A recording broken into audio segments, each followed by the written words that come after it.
The smile still hadn't left Nova's face when the service cart turned toward an outbuilding, leaving her at the main hangar.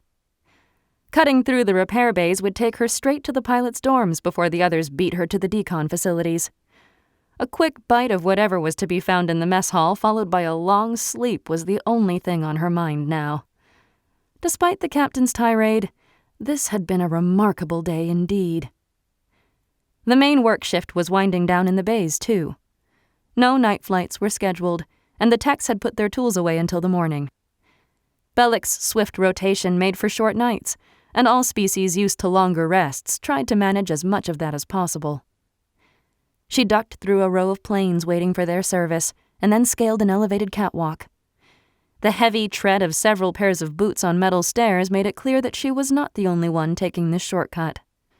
Ahead of her, another catwalk met the one she was using, and she saw a ground combat squad ambling toward her. The shadowless glare of the overhead lights revealed 5 Centauri and 3 human soldiers, likely just now returning from one of the rim towns for downtime. One of them grabbed another's arm as if to shove him over the low railing and into the repair pits below. The others laughed raucously when he pulled the smaller man back just in time, earning a barrage of insults involving his dubious parentage. Nova smiled to herself but kept walking, hoping to reach the doors at the far end of the walkway before one of these louts decided to give her a fright too. But she had most definitely used up her allotment of good luck for the day. The men reached the intersection before she did, and there were a few elbow nudges when they discovered her walking toward them. Most of them nodded to her. The 2 sergeants among them saluted casually, and they kept walking. All but 3. Noah groaned inwardly when they stopped to wait for her approach. Base grunts, from the looks of them. Shaved heads, sweat-stained shirts, and ill-used fatigues. Neckless blocks of muscle designed for close combat, of which, judging by the massive scars covering one of the soldier's neck and arm, they had seen plenty. "Lieutenant!" The towering Centauri greeted her. The 2 humans with him moved into the middle of the catwalk, blocking her way. "Evening," she said with a glance over the railing. There was no one down there now. The other soldiers had neared the doors and did not look back. Nova continued her brisk pace as if the 2 humans were not in her way. They had little choice but to step aside or risk colliding with her. As she passed, she felt a large hand on her rump, tightening to squeeze her almost painfully. She whirled around to glare at the man. "You got a problem, soldier?" He grinned and raised his hands in defense. "No harm intended.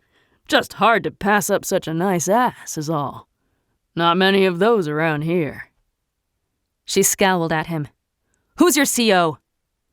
The men stared at her for a moment before laughing in unison. "Got a complaint, do you?" the Centauri said. "Complain about this." He grabbed her upper arm to draw her close, but released it again when she pushed away from him. "I don't think she likes you," his human companion said.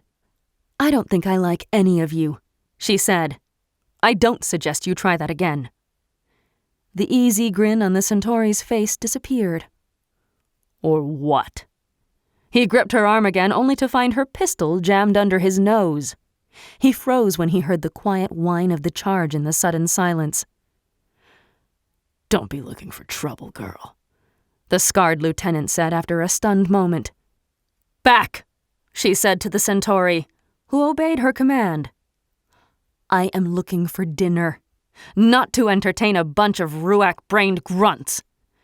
A door below them screeched on its metal track, and a supply cart trundled into the space. Nova took that moment to turn and rush toward the door into the main base, not quite willing to give the men the satisfaction of seeing her run, but not wasting any time reaching the more populated hallways beyond. Finally, Nova thought, when, an hour later, she returned to her small room. After a visit to the decon station for a cleanup and a hurried stop for dinner, she was ready to fall into her cot. Her quarters, like those of the other junior officers, offered little in the way of luxury or comfort, but luckily, as the only female pilot on this small base, she had no roommate. Yes, time for bed. she said to a picture of a Grush cat someone had sketched for her after hearing that she had never owned a pet. An Air Command military base on one planet or another was all she had ever known, and neither the lack of amenities nor pets had ever bothered her. An Army brat from birth. The frugal soldiers' accommodations were all the homey comforts she needed.